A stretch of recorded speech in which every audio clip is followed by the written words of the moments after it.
dan sulit kamu mencari kebenaran sejati, saran Kanjeng Nabi Muhammad itu adalah kamu harus memurnikan hatimu atau membersihkan batinmu. Nah, dari batin yang bersih inilah itu akan menjadi hukum untuk dirimu mencari kebenaran yang sejati. Iya. Kalau hatimu bersih, hatimu jernih, kamu nggak akan tertipu dengan seseorang yang mengaku dia seorang wali atau dia seorang kiai, dia kiai benar atau enggak, atau seorang ulama atau kekasih Allah atau enggak. Lah, dengan kebersihan hatimu ini, kamu akan memahami seseorang atau mendapat petunjuk lah. Sebenarnya ini kamu harus ngikutin yang mana, itu kamu akan diberi petunjuk. Atau ketika kamu mendapat suatu ajaran atau pelajaran, itu kamu akan dapat mampu membedakan atau diberi kemampuan membedakan mana yang hak dan mana yang batil. Itu kalau hatinya bersih.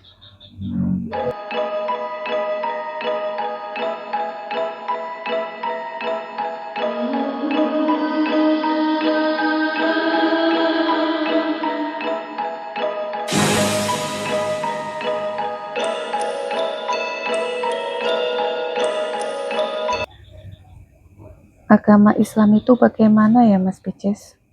Kok terkadang itu sesama Islam saling menyalahkan, merasa ajarannya itu dari Rasulullah langsung, dan yang lainnya itu tidak sesuai dengan ajaran Rasulullah.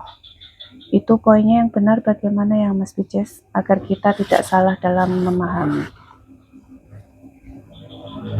Pada dasarnya yang pasti semua akan merasa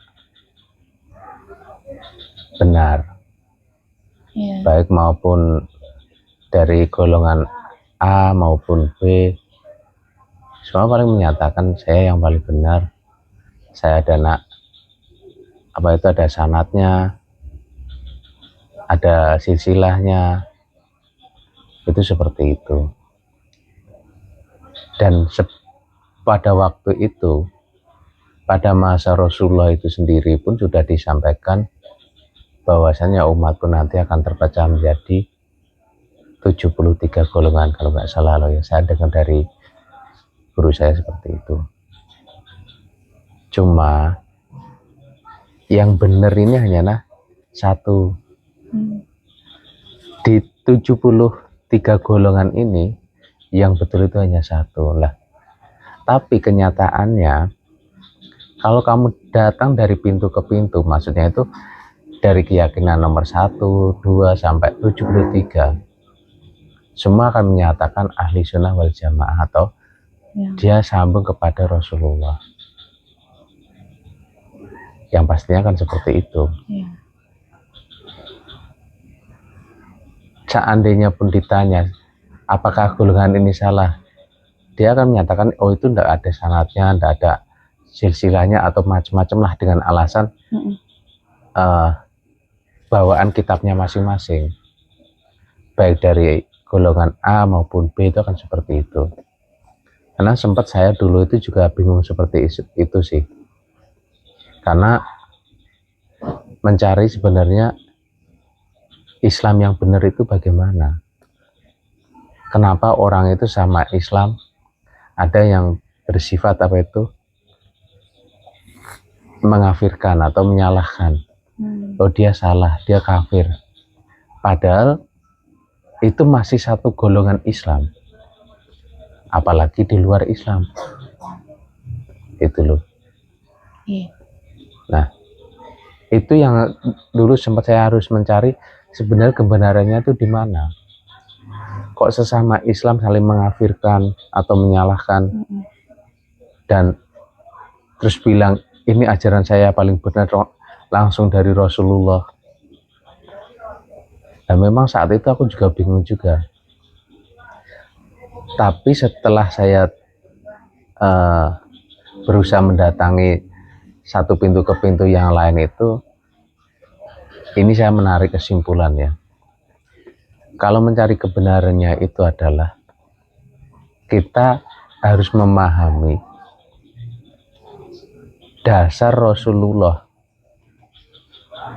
Kanjeng Nabi Muhammad ini diutus oleh Allah di muka bumi ini untuk apa?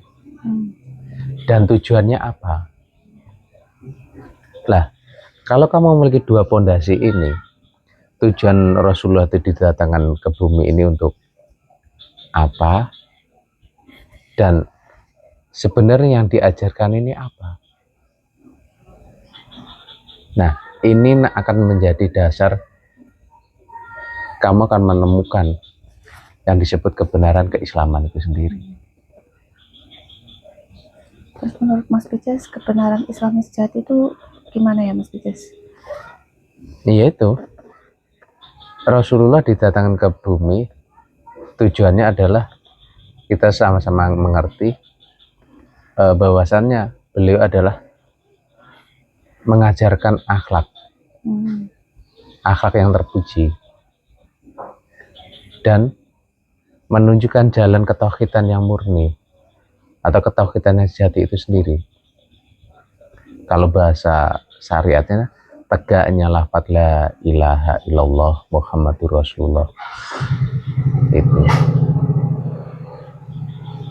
bahwasannya tidak ada Tuhan selain Allah. Dan Kanjeng Nabi Muhammad adalah utusan atau Rasulullah. Itu pondasinya dulu. Kalau masalah tahapan syariatnya, namanya yang belajar ke Rasulullah itu banyak, cara penangkapannya pasti akan berlainan. Jadi kita tidak usah memikirkan perbedaan kayak gitu ya Mas Pices, pemahaman kayak gitu. Ya kita memilah sebenarnya ini yang benar yang bagaimana, tapi tidak harus menyalahkan. Kekeliruan kita itu menyalahkan yang lain dan merasa diri kita yang paling benar. Nah itu salah. Sebab kan gini yang tadi saya sampaikan, namanya Kanjeng Nabi Muhammad, terus anggap aja sahabatnya ini banyak, cara penangkapannya pasti akan berlainan kan, cara tangkap belajarnya. Dan dia kan, saya ini dapat dari Rasul begini, yang satunya dapat dari Rasul begini, tapi tingkat pemahamannya kan berbeda-beda. Tapi saya pernah untuk mencari kebenaran di zaman, bisa dikatakan akhir zaman ya, ini memang sedikit sangat sulit karena banyaknya, ini mohon maaf, disatakan banyaknya ulama palsu, atau dia memahami agama itu hanya sebatas sampai ke tenggorokannya, tidak sampai ke dalam hatinya. Nah, inilah yang kita harus hati-hati. Tapi pesannya Rasulullah dulu itu, ketika masa itu tiba, banyak orang yang memahami agama atau menyampaikan agama, tapi banyak juga untuk mempermainkan hukum-hukum agama, dan sulit kamu mencari kebenaran sejati. Saran Kanjeng Nabi Muhammad itu adalah kamu harus memurnikan hatimu atau membersihkan batinmu. Nah, dari batin yang bersih inilah itu akan menjadi hukum untuk dirimu mencari kebenaran yang sejati. Kalau hatimu bersih, hatimu jernih, kamu nggak akan tertipu dengan seseorang yang mengaku dia seorang wali atau dia seorang kiai, dia kiai benar atau enggak, atau seorang ulama atau kekasih Allah atau enggak. Lah, dengan kebersihan hatimu ini, kamu akan memahami seseorang atau mendapat petunjuk lah. Sebenarnya ini kamu harus ngikutin yang mana, itu kamu akan diberi petunjuk. Atau ketika kamu mendapat suatu ajaran atau pelajaran, itu kamu akan dapat mampu membedakan atau diberi kemampuan membedakan mana yang hak dan mana yang batil. Itu kalau hatinya bersih. Iya. Gitu. Jadi ya mencari kebenaran yang sejati itu yaitu dengan kejernihan batin. Dan pahamilah tujuan Islam itu apa. Ketika Islam itu adalah lahirnya Islam yang dibawa Kanjeng Nabi Muhammad, itu adalah tujuannya adalah rahmatan lil alamin atau mengajarkan akhlak yang mulia, dan puncaknya adalah mencapai kepada ketauhidan yang murni atau ketuhanan, keesaan Zat yang Maha Suci itu sendiri. Nah, itu tiga-tiga inilah yang kita harus pegang. Walaupun dia mengaku Islam tapi tidak memberikan rahmatan lil alamin, ya ini perlu dipertanyakan. Tidak memiliki kasih sayang kepada yang lain, ya ini kamu harus hati-hati. Apalagi dia tidak berakhlak yang terpuji. Ketika dia sudah tidak berakhlak yang terpuji, tidak membawa keberkahan, membawa rahmatan lil alamin, nah otomatis ketauhidannya ini harus kamu waspadai. Gitu. Jadi tugas kita itu hanya memurnikan dan membersihkan batin kita sendiri yang sebenarnya itu. Pada dasarnya itu, orang melakukan puasa, orang melakukan wirid atau zikir adalah membalikan kemurnian ini. Ketika hati ini bersih dan murni, disitulah seseorang akan dikembalikan kepada ranahnya, yaitu ranah keilahian. Dan untuk memahami kebenaran itu akan lebih mudah. Karena ketika hati bersih ini, seseorang pasti akan dibimbing oleh kekuasaannya Allah itu atau pertolongan Allah itu sendiri secara rohani, baik secara langsung maupun tidak langsung. Dan insya Allah dengan kebersihan hati ini, seseorang itu tidak mudah tertipu, tidak pernah terombang-ambing dengan ini benar atau salah, dan dia akan memiliki keimanan yang kuat. Karena sesuatu yang timbul dalam hati yang bersih, itulah kesejatian. Karena hati ini ketika kamu melakukan salah, hati ini akan menyampaikan kamu melakukan salah.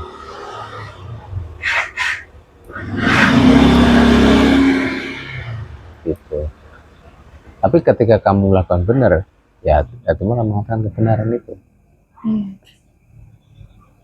Memang di zaman seperti ini memang diwaspadai banyak kasus-kasus yang tidak semestinya yang memiliki jabatan seorang, ya mohon maaf kalau secara Islam adalah seorang ulama atau seorang kiai yang semestinya tidak melakukan seperti itu, apalagi sudah dikenal dia seorang ulama atau kiai. Nah, supaya tidak tertipu, jalannya itu jangan mudah percaya dulu. Kamu cocokkan Rasulullah sendiri seperti itu enggak, akhlaknya seperti itu enggak, atau Rasulullah itu tauhidnya itu seperti itu atau enggak. Gitu.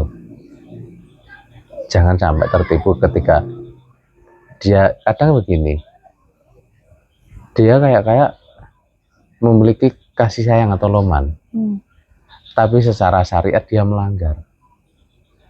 Nah, ini kamu waspadai. Sempurnanya adalah syariat juga dijalankan, tarekat dijalankan, hakikat dijalankan, kemakrifatan dijalankan semua. Cuma dia memiliki kedudukan masing-masing, tidak bisa dicampurkan. Kalau syariat dicampurkan ke makrifat atau ke hakikat, ketika langsung dicampur, ini banyak berbenturan. Tapi seyogyanya yang semestinya adalah dia berjalan sendiri tapi bertempatan berbeda. antara syariat sesuatu yang di luar dan syariat yang di dalam. Memiliki tempatnya masing-masing lah, dan pemahamannya masing-masing. Tapi kudu harus dijalankan bersama. Bedanya seperti itu. Tidak bisa ditinggal salah satunya. Itu hukumnya. Nah, seperti itulah. Sampean pahami lagi pemahaman seperti itu, supaya sampean benar melihat keislaman yang sejati itu bagaimana. Jangan tertipu karena dia menyampaikan aku keturunan seorang ini atau seorang yang mulia. Jangan terhasut atau tertipu dengan perkataan itu, atau tertipu dengan dia karena berpakaian yang serba bersih, serba wangi, tapi kamu lupa akan akhlaknya dia itu bagaimana. Nah, ini semua harus kamu cocokkan. Tidak sekedar sesuatu yang di luar, tapi kenyataan apa yang dibawa dia, apa yang tertanam di jiwa seseorang ini akan tampak. Karena tidak mungkin sesuatu yang di luar ini, sesuatu yang mutiara, pasti akan keluar sesuatu yang mutiara, cepat atau lambat. Tapi ketika orang ini membahas suatu keburukan, ditutup apapun, pasti sesuatu yang buruk itu pasti akan terlihat. Dan itu hukumnya memang seperti itu. Oke? Iya. Mungkin cukup itu aja dulu ya. Iya Mas Picis. Makasih banyak sebelumnya Mas Picis.